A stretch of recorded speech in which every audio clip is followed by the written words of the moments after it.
नमस्कार दोस्तों। हर माता पिता की ख्वाहिश होती है कि उसके बच्चे पढ़े लिखें और अच्छी शिक्षा लें। अच्छी शिक्षा का मतलब हो गया है आजकल हमारे यहाँ कि अंग्रेजी माध्यम की शिक्षा लें। दरअसल भाषा को जब प्रोफेशन के साथ जोड़ दिया जाता है, जब भाषा को व्यवसाय के साथ जोड़ दिया जाता है, जब भाषा को नौकरी के साथ जोड़ दिया जाता है और ग्लैमर के साथ भी जोड़ दिया जाता है और स्टेटस के साथ भी जोड़ दिया जाता है, तो गरीब से गरीब माता पिता भी सोचते हैं कि हम अपने बच्चे को उस भाषा में पढ़ाएं, उस स्कूल में पढ़ाएं जिसका अपना एक स्तर है। भला ही माता पिता की आर्थिक स्थिति कैसी ही क्यों ना हो, पर वो कोशिश ये करते हैं कि हम अपने बच्चों को अच्छे स्कूल में पढ़ाएं। अच्छे स्कूल के मायने अभी बदल गए। अच्छे स्कूल में किसी समय होता था कि अच्छे टीचर हैं, वहाँ पे पढ़ाई का अच्छा एनवायरनमेंट है। अब बहुत सारे स्कूल अपनी ब्रांडिंग करते हैं और कहते हैं कि हमारे पास एसी है, हमारे पास रूम जो है आधुनिक है, हम इंटरनेट के जरिए पढ़ाते हैं, हम ई पढ़ाई कराते हैं, हमारी गाड़ियाँ लग्जरी हैं, हमारे पास मैदान है, हमारे पास जाने क्या क्या है, पर उनके पास आत्मा नहीं है। दरअसल बच्चे को जो माहौल मिलना चाहिए वो नहीं मिलता। और सब कुछ बहुत सारे स्कूल, मैं सबकी बात नहीं कर रहा हूँ, पर बहुत सारे स्कूल केवल धन कमाने का या उसके द्वारा अपनी चीजों को विस्तारित करने का काम कर रहे हैं। अभी हाल ही में एक घटना हुई और उस घटना ने हमारा ध्यान खींचा और हमारे चैनल ने इस पर एक स्टोरी की और उस स्टोरी के जरिए हमने बताने की कोशिश की कि बड़े बड़े ब्रांडेड स्कूल क्या कर रहे हैं। दरअसल जो सीबीएसई है वो पढ़ाई लोगों को लगता है कि जैसे हायर सेकेंडरी की बोर्ड की पढ़ाई से वो ज्यादा कठिन भी है और ज्यादा स्टेटस रखती है, इसलिए बहुत सारे लोग अपने बच्चों को सीबीएसई स्कूल में पढ़ाना चाहते हैं। और जब वो पढ़ाना चाहते हैं तो बच्चे का एडमिशन होता है। अब स्कूल ये चाहते हैं कि हमारी जो हमने जो अपनी ब्रांडिंग की है उस ब्रांडिंग में किसी प्रकार के दाग धब्बे ना लगे। तो स्कूल उन बच्चों को जो थोड़े पढ़ने में कमजोर हैं उनको जब वो 9वीं में पढ़ते हैं तो 9वीं में पढ़ाई के दौरान वो देख लेते हैं कि ये 10वीं तक जा पाएंगे या ना जा पाएंगे, या ये 3rd क्लास पास होंगे, 2nd क्लास पास होंगे। तो उन बच्चों को ये प्रेशर डाला जाता है, उनके माता पिता को बुला के कि आवेदन लिखवाया जाता है और कहा जाता है कि आप अपने बच्चे की यहाँ से टीसी ले जाओ, हम इनको 9वीं पास का सर्टिफिकेट देंगे, आप किसी भी स्कूल में 10वीं में एडमिशन करा लो। यही रिपीटेशन 11वीं में भी होता है। जब बच्चा 11वीं में रिजल्ट थोड़ा खराब करता है तो उसको भी यही कहा जाता है।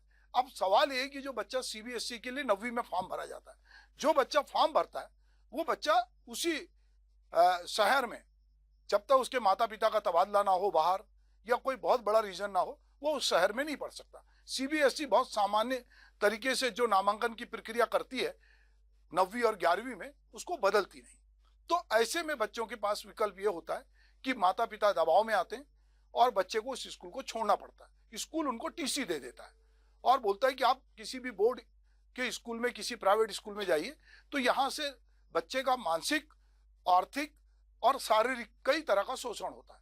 अभी हम देखते हैं कि लगातार हमारे देश में जो बच्चे हैं उनमें आत्महत्या की जो प्रवृत्ति है वो बढ़ रही है।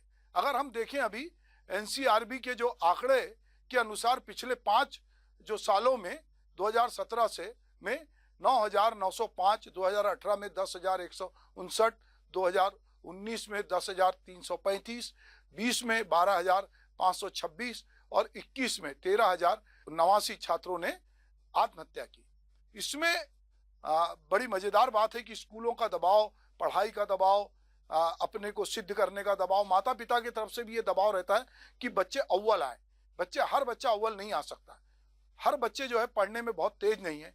स्कूल किसी भी, अभी हाल ही में हरिद्वार में एक 5वीं के बच्चे ने परीक्षा के दबाव में आके आत्महत्या की। छत्तीसगढ़ राज्य में अभी 10वीं और 12वीं की परीक्षा होने वाली है। इस परीक्षा में भी अगर बच्चे अच्छे से परफॉर्म नहीं कर पाए तो वो डिप्रेशन में जाते हैं, वो आत्महत्या की कोशिश करते हैं। तो अभी जो हमारे बच्चे हैं उन पर बहुत तरह का दबाव है और लगातार सरकार भी इस बात के लिए प्रयास है कि बच्चों को अच्छा वातावरण मिले। स्कूल भी बड़ी बड़ी बात करते हैं, पर जो स्कूल ये कृत्य कर रहे हैं कि बच्चा अगर औसत है, कोई भी स्कूल औसत बच्चे को नहीं पढ़ाना चाहता, कोई भी स्कूल कमजोर बच्चे को नहीं पढ़ाना चाहता। वो अपनी छवि को लेकर, कथित छवि को लेकर परेशान है। उसको लगता है कि अगर बच्चा फेल हो गया या 3rd क्लास में आया, हर स्कूल चाहता है कि उसके यहाँ सारे बच्चे मेरिट में आए, उसके लिए उसको जो भी करना है वो करने तैयार है। ऐसे में हमने जब ये बात हमारे सामने आई तो हमको लगा कि ये लगातार हमने कई अभिभावकों से बात की, कई शिक्षाविदों से बात की, और ये बात सामने आई कि ऑन कैमरा वो ना बोलें, पर ये बात वो सब स्वीकार रहे हैं कि बहुत सारे स्कूल बच्चों को इस तरह से टीसी दे रहे हैं। अब सवाल ये है कि सरकार हो, चाहे केंद्र की चाहे राज्य की सरकार हो, वो शिक्षा को सूचना का शिक्षा को अधिकार मानती है। वो गरीब बच्चों को चाहती है कि वो आसपास के जितने स्कूल हैं उसमें उनको एडमिशन मिले। बच्चे स्कूलों में मजबूरी, चूंकि अब नियम बन चुका है तो उनको एडमिशन भी मिल जाता है, पर वो उस स्कूल में, चूंकि वो एलिड स्कूल है या बड़े पैसे खर्च करने वालों का स्कूल है, तो वहां वो बच्चे उपेक्षित भाव से रहते हैं और उस तरह से स्कूल उनके साथ बिहेव नहीं करता। अगर बच्चे नेचुरली बहुत पढ़ने लिखने में होशियार हैं तो उन बच्चों को तो वो खप जाते हैं, पर जो बच्चा औसत है, जिसके घर में उस तरह का एटमॉस्फेयर नहीं है कि माता पिता पढ़ा सके या आस पड़ोस वैसा नहीं है, साधन सुविधा नहीं है, वो बच्चे पिछड़ते हैं। अब कई अच्छे घरों के भी बच्चे पिछड़ते हैं, तो बच्चे एक से हो नहीं सकते। पर हम देख रहे हैं कि लगातार स्कूल ये टैक्टिस अपना रहे हैं और माता पिता को बुलाकर जबरिया उनसे ये लिखवाते हैं कि वो अपने बच्चे को ले जाएं, टीसी निकलवाते हैं और 9वीं पास का या 11वीं पास का उनको सर्टिफिकेट दिखाते हैं। मजबूरी में माता पिता कहाँ जाएं? और अगर लड़कियां हैं तो उनके साथ क्या होगा? एक नए स्कूल में, एक नए शहर में या प्राइवेट वो पढ़ेंगी, तो जो हम समझते हैं कि शिक्षा जो है वो हमको संस्कार देती है, जो हमको अच्छा नागरिक बनाती है, जो हमको ताकतवर बनाती है, उसको चलाने वाले संस्थानों का ये जो आचरण है, इस पर अभी हाल ही में हमारे चैनल की ओर से बहुत सारे लोगों से बात की। तो चलिए उस रिपोर्ट को देखते हैं कि वो रिपोर्ट क्या कहती है। छत्तीसगढ़ की राजधानी रायपुर में कई हाई प्रोफाइल स्कूल मौजूद हैं। इन स्कूलों में बच्चों का दाखिला होना पेरेंट्स के बीच स्टेटस सिंबल माना जाता है। लेकिन क्या आप जानते हैं कि सालाना लाखों रुपए की मोटी फीस वसूलने वाले राजधानी के ये हाई प्रोफाइल स्कूल अपनी साख बचाने के लिए कुछ ऐसा करने पर उतारू हो गए हैं।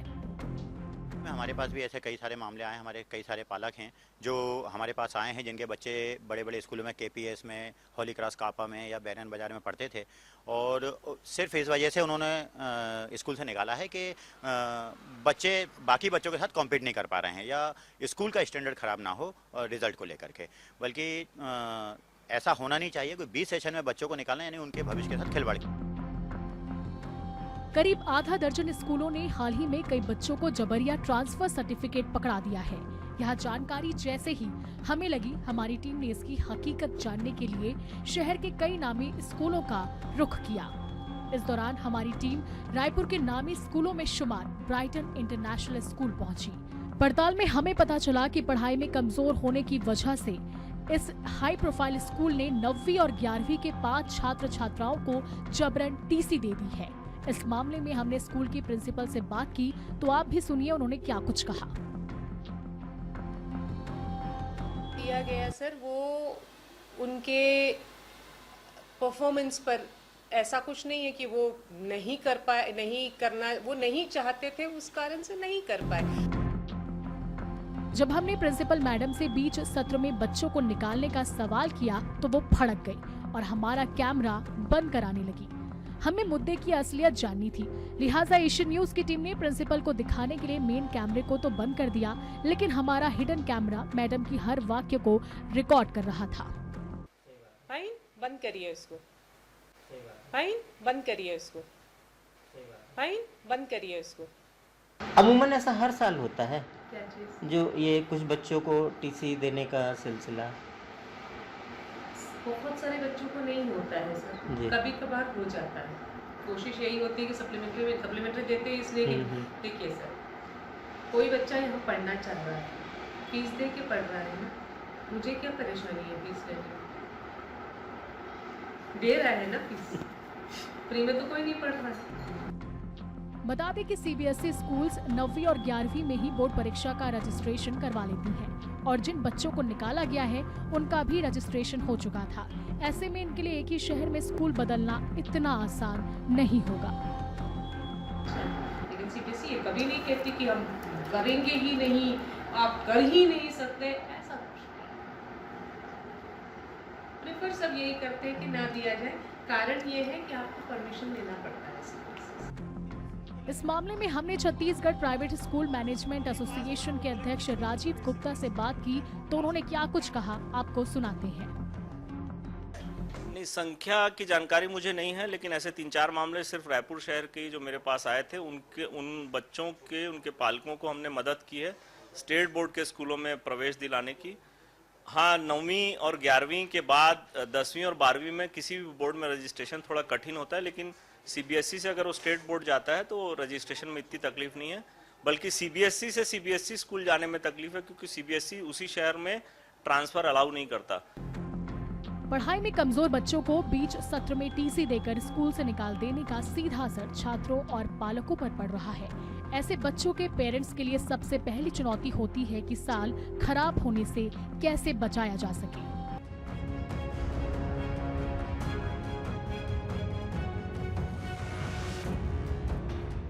ब्राइटन इंटरनेशनल स्कूल की हकीकत जानने के बाद हमारी टीम ने शहर के और स्कूलों का रास्ता नापा और हम पहुंच गए बैरन बाजार में मौजूद होली क्रॉस स्कूल। यहां हमारा सामना एक नई चुनौती से हुआ। हमने वहां पहुंचकर स्कूल स्टाफ से प्रिंसिपल से मुलाकात कराने की बात कही, जिस पर उन्होंने हमें वेटिंग रूम में बैठने को कहा। हमें वहां इंतजार करते कुछ ही वक्त हुआ था कि स्कूल की सुपरवाइजर हमसे मुखातिब हुई। उन्होंने हमारी टीम से स्कूल आने का कारण पूछा, जिसके बाद हमने उनसे कुछ सवाल किए, जिसे सुनकर उनके होश फाख्ता हो गए। सर मैं एशियन न्यूज से हूँ। जी कुछ थोड़ा सा बात करें जी मैं करती हूँ। हाँ सर, आपकी विजिटर रूम में आ जाइए, यहाँ आ जाइए विजिटर्स। पहले देख लीजिए फादर को। मैं विजिटर्स रूम है ना, आप बैठने का। मैं तब इनको भी थोड़ा टाइम दे दूंगी ना, अभी तो आपको टाइम दूँ। जी कोई बात नहीं मतलब इनसे बोल रही हूँ। अच्छा। मैं मिल चुका। सुपरवाइजर की बात सुनने के बाद भी हमने प्रिंसिपल से बात करनी चाहिए, जिसके बाद सुपरवाइजर ने हमें कुछ देर तक इंतजार करने की बात कही और वहां से चली गई। घंटों इंतजार कराने के बाद स्कूल प्रबंधन ने बताया कि मुलाकात संभव नहीं है। होली क्रॉस स्कूल प्रबंधन के अड़ियल रवैये के बाद हमने इस मामले में Chhattisgarh private school management association के अध्यक्ष राजीव गुप्ता से ऐसे कई पहलुओं पर बात की। दो पहलू हैं। देखिए, क्या होता है कि जो स्कूल हैं वो अपनी आगे के अकादमिक गतिविधियों को ठीक सुचारू संचालन के लिए चाहते हैं कि बच्चे जो उनके स्कूल से निकलने वाले बच्चे हैं वो उनकी परफॉर्मेंस अच्छी हो। ये स्कूल का पक्ष है। लेकिन हाँ, ये बात मेरी भी जानकारी में आई है कि 9वीं के बाद और 11वीं के बाद कुछ स्कूल बच्चों को कमज़ोर परफॉर्मेंस के कारण या ऐसे बच्चे जो उसमें पढ़ाई में एक्सेल नहीं कर पा रहे हैं, उनको टीसी देने की शिकायतें आ रही है। हमने इस बारे में स्कूलों से कहा है, लेकिन स्कूलों का जो पक्ष है वो भी उस पर भी गौर किया जाना चाहिए। रायपुर के कुछ निजी स्कूलों द्वारा बच्चों को बीच पढ़ाई के दौरान निकालने से छात्र और पालक दोनों दर-दर ठोकरें खाने को मजबूर हैं। प्रशासन और शिक्षा विभाग स्कूलों की इन हरकतों को देखकर भी अनदेखा कर रहा है। ऐसे में सबसे बड़ा सवाल ये है कि ये बच्चे जाएं तो जाए कहां? Sanjay Dubey, Asian news. तो दोस्तों, आपने देखा कि हमने किस तरह से कुछ थोड़े बहुत स्कूलों में जाकर बात की, स्टिंग करने की कोशिश की। ये पूरे हंडिया में से कुछ चावल के दाने थे, जिसको आप देखकर समझ सकते हैं कि स्कूलों में हो क्या रहा है। अब हम बात करते हैं केरल में निजी स्कूलों की मनमानी को खत्म करने के लिए वहां की सरकार ने करीब 5 साल पहले मुहिम छेड़ी और आज इसका बेहद सकारात्मक नतीजा सबके सामने है। आज वहां लोग अपने बच्चों को पढ़ाने के लिए सरकारी स्कूलों को प्राथमिकता दे रहे हैं। सरकार ने यहाँ स्कूलों को हाईटेक बनाया। सर्व सुविधा युक्त क्लासरूम, प्रोजेक्टर, इंटरनेट, लैपटॉप जैसी सुविधाओं के चलते आज यहाँ लोग सरकारी स्कूलों की ओर रुख कर रहे हैं। हाल ही के दिनों में दिल्ली में भी जो है सरकारी स्कूलों की दशा सुधारने में काफी अहम काम हुआ। अब यहाँ कुछ स्कूल, महंगे कॉन्वेंट स्कूल भी जो है वो उसको लोग छोड़कर सरकारी स्कूलों में जा रहे हैं। अगर हम छत्तीसगढ़ की बात करें तो यहाँ स्वामी आत्मानंद अंग्रेजी माध्यम स्कूल में से काफी बदलाव आया। हालांकि अभी इसका व्यापक असर देखना बाकी है। क्या शिक्षा का अधिकार 6 से 14 साल की उम्र के हर एक बच्चे को मुफ्त और अनिवार्य शिक्षा देने का अधिकार है। संविधान के 86वें संशोधन द्वारा शिक्षा के अधिकार को प्रभावी बनाया गया है। सरकारी स्कूल सभी बच्चों को मुफ्त शिक्षा उपलब्ध कराएंगे और स्कूल का प्रबंधन स्कूल प्रबंधन समितियां द्वारा किया जाएगा। निजी स्कूल न्यूनतम 25% जो है बच्चों को बिना किसी शुल्क के नामांकित करेंगे। गुणवत्ता समेत प्रारंभिक शिक्षा के सभी पहलुओं पे निगरानी रखने के लिए प्रारंभिक शिक्षा के लिए राष्ट्रीय आयोग भी बनाया गया। नई शिक्षा नीति में भी बहुत सारे प्रावधान किए गए, मगर हम देख रहे हैं कि ये तमाम प्रावधान शिक्षा का अधिकार होने के बावजूद, जो 25% स्कूल में बच्चों को रखना है, इसके बावजूद हम देख रहे हैं कि जो अच्छे खासे फीस देकर जो बच्चे जा रहे हैं, जो उसी स्कूल में पहली क्लास से पढ़ रहे हैं, उनको बोर्ड परीक्षा आते आते और सीबीएसई की परीक्षा आते आते रिजल्ट ना बिगड़ जाए, इसके लिए स्कूल मनमानी कर रहे हैं। स्कूल कई तरह की मनमानी करते हैं। स्कूल ड्रेस लेने के लिए मनमानी करते हैं, कॉपी पुस्तक लेने के लिए मनमानी करते हैं, मेंटेनेंस के नाम पे पैसे लेते हैं, ऐसी बहुत सारी चीजों के लिए बातें करते हैं। मजबूरी यह है माता पिता को, चूंकि विकल्प नहीं है। केरल जैसा कि छत्तीसगढ़ में आत्मानंद स्कूल खुले हैं और उनके प्रति जो क्रेज बढ़ा है, वो समझ में आता है कि माता पिता विधायक की सिफारिश करा रहे हैं, लोग लगातार जहां दबाव बन सकता है कोशिश कर रहे हैं। हर विधायक चाहता है कि उसके क्षेत्र में आत्मानंद विद्यालय बने। तो एक अगर अल्टरनेट होगा तो लोग वहां जाएंगे। अभी अल्टरनेट नहीं है, और जो नामी गिरामी स्कूल है वो शिक्षा की गुणवत्ता पे ध्यान नहीं दे रहे हैं, वो बिल्डिंग सजाने में लगे हैं, सुविधाओं की बात कर रहे हैं, और उनको वो चाहिए जो रेस में घोड़ा जीत सके। कोई भी जीतने वाले घोड़े पे दांव लगाना चाहता है। किसी के पास, टीचर के पास, स्कूल के पास ये समय नहीं है कि अगर बच्चा कमजोर है तो चलो उसको हम रोक के पढ़ाएं, उसके लिए कुछ सुविधा करें। मतलब यह है कि यदि आप सर्वाइवल ऑफ द फिटेस्ट की बात है कि जो टिक सकता है वो टिकेगा, जो कमजोर है उसके लिए कोई जगह नहीं। हम कमजोर तबके की बात करते हैं, कमजोर लोगों की बात करते हैं, हम कहते हैं कि सबको बराबरी का हक होना चाहिए, हम निःशक्तता की बात करते हैं, पर हमारे जो शिक्षा संस्थान है उसमें बहुत सारे, मैं ये नहीं कह रहा हूँ कि सब ऐसे हैं, कुछ बहुत अच्छे हैं और बहुत अच्छा काम भी कर रहे हैं, उनकी हमको जब मौका मिलता है तारीफ करते हैं, पर बहुत सारे लोग इस तरह की हरकत कर रहे हैं जिससे बच्चे जो हैं डिप्रेशन का शिकार हो रहे हैं, उनके माता पिता भटक रहे हैं, उनको जबरदस्ती टीसी लेके घूमना पड़ रहा है। सीबीएसई की पढ़ाई छोड़कर वो किसी दूसरे स्कूल में, जो कि बोर्ड का स्कूल है, प्राइवेट छात्र के रूप में परीक्षा दे रहे हैं। और खास करके लड़कियों के साथ बड़ा संकट है, क्योंकि लड़की की जो उम्र होती है 9वीं और 11वीं में, वो उम्र एक संभलने की भी होती है, एक नया एटमॉस्फेयर में जाके वो एडजस्ट नहीं हो सकती। तो स्कूलों का जो अमानवीय चेहरा है, हम इसको उजागर करना चाहते हैं। हम सुभाष की बात के जरिए आपसे ये अपील करते हैं कि अगर आपको इस तरह के स्कूलों में, अगर आप उससे प्रताड़ित हैं या आपको इस तरह की जानकारी है कि स्कूल मनमानी कर रहे हैं और शिक्षा विभाग के जिम्मेदार लोग इस पर ध्यान नहीं दे रहे हैं और बाकी समाज ध्यान नहीं दे रहा है, तो आप ये बात हम तक लाइए। हम अपने माध्यम से जो हो सकता है, जो सवाल उठा सकते हैं, प्रतिरोध दर्ज कर सकते हैं, वो करेंगे। और स्कूलों को एक सबक भी मिलेगा कि उनकी जो कथित छवि है, जो इमेज बिल्डिंग के काम में लगे रहते हैं, वो भी कहीं धूमिल होगी और स्कूलों को भी पता चलेगा कि उनकी मनमानी नहीं चलेगी।